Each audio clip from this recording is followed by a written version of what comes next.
So, leading the news this morning, the Prime Minister demanding answers from Israel after 7 aid workers, there were 3 British nationals amongst them, were killed by an Israeli missile strike. Yes, James Henderson, who's 33, and John Chapman, 57, both of whom are believed to have served in the Royal Marines, were named alongside James Kirby, a former Army rifleman and sniper marksman, as the 3 Britons who had died. Now, Israel's now facing questions about how all of this happened, as the World Charity Kitchen had alerted the Israeli Defence Force to the route they were travelling on. It marked its cars with logos on the roof as well. Well, political correspondent at The Spectator, James Heale, joins us now. Good to see you this morning, James. I mean, this is absolutely horrific, isn't it? And, of course, the Prime Minister now demanding answers. Absolutely, and I think it's testament to how serious this is that we've seen such a striking response from the UK government, and not just the government, the opposition too, with Keir Starmer releasing a statement condemning this in very strong words. I think the nature of this, as you were saying there, the fact that the World Central Kitchen was marked out on the convoy, the fact that there are some reports suggesting that there were 3 different strikes involved in this, that the people involved moved from one vehicle to the second to the third. There was 3 strikes. The cars were a mile and a half apart. I mean, they didn't just have one explosion that affected all 3 vehicles. So, I mean, that's what makes this really sinister, and the fact that there have been, we're talking about this, but there's 20-odd other strikes that have happened so far this year that we don't talk about, that it's just, how does an accident, so-called accident like that happen? That is the question. Absolutely, and they would have discussed their route with the IDF beforehand, so they'd had advanced knowledge of all of this. And I think for these reasons, I think it's the reason why we're going to see a lot of debate about this in Westminster today, because that's why the Israeli ambassador was hauled in last night, because people are really concerned about this. And obviously the fact that there'll be going other incidents unreported as well. And it's no surprise there's also suggestions that it's going to really affect the supply of aid going in, because this convoy was heading, it only just docked on Monday night, and it was heading to Rafah to provide to sort of starve off the starvation there. The food could have provided 1 million meals.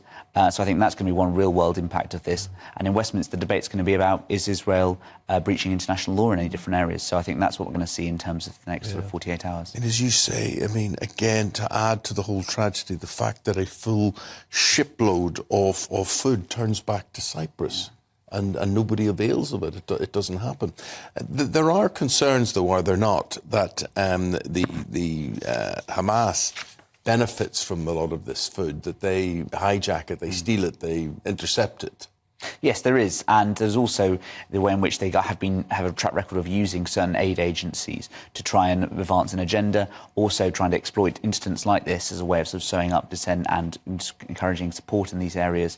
What's so striking about this attack as well is just the fact that this charity had a very good relationship with the Israeli forces compared to other ones, for instance, who've been quite critical, etc. So I think that for that reason, it's all the more damaging to have such an aid agency which has enjoyed a good relationship with the Israeli authorities now having to be turned back. So I think that that's going to really complicate the ongoing relationship between the Netanyahu government and these kind of charities. Well, Netanyahu has described this as a tragic error. But there are also questions this morning that this is deliberate targeting of aid workers, and that's certainly the thoughts of the CEO of the World Central Kitchen, who said that food is being used by the IDF as a weapon of war.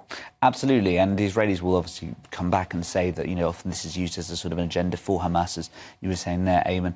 I think it really just shows how many civilians are really on the front line here, which is that there's a minority of different combatants involved in all this, but they're the ones really paying the price. Yeah. And that's why you've got these agencies warning about mass starvation in places like Rafah.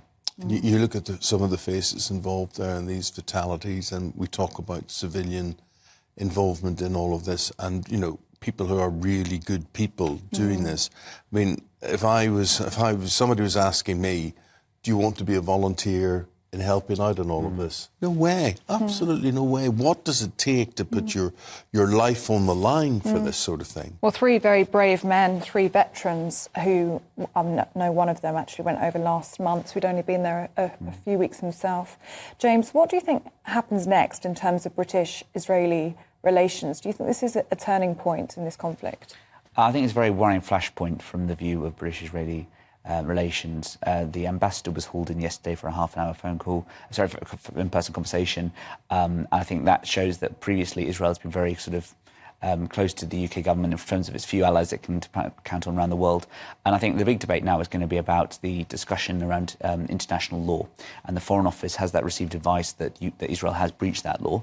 If it has, for instance, that would have obvious ramifications, as the Telegraph reports today, on things like intelligence sharing and sort of cooperation at different levels. So I think that's going to be the big political debate, because the UK has obviously moved to the position of calling for a ceasefire, but it still remains an ally of Israel. And if the kind of incidents that we're seeing on a more frequent level, politicians are obviously going to respond to a public backlash. And I think that talking to MPs, that's something that's really coming across, is that people see this, a lot of self-regarding, decent-minded people, and get pretty horrified by it. So I think it is going to be a big issue.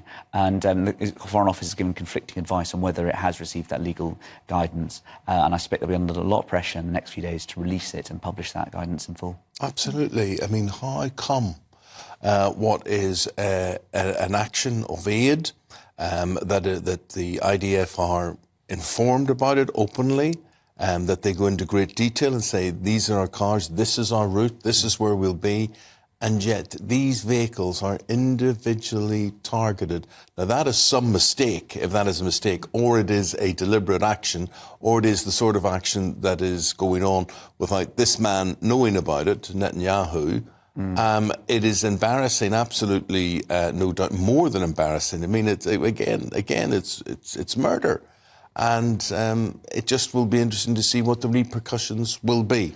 Absolutely. I can only see it reducing support for Israel, and they have to really make sure that it's either malicious or careless or willful. And so I think this is going to be a really big issue and test for UK-Israeli relations. OK, James, thanks very much indeed. We're going to get reaction from viewers and listeners, and we'll get you back and we'll talk about what folk are saying about this. For the moment, thank you very much indeed.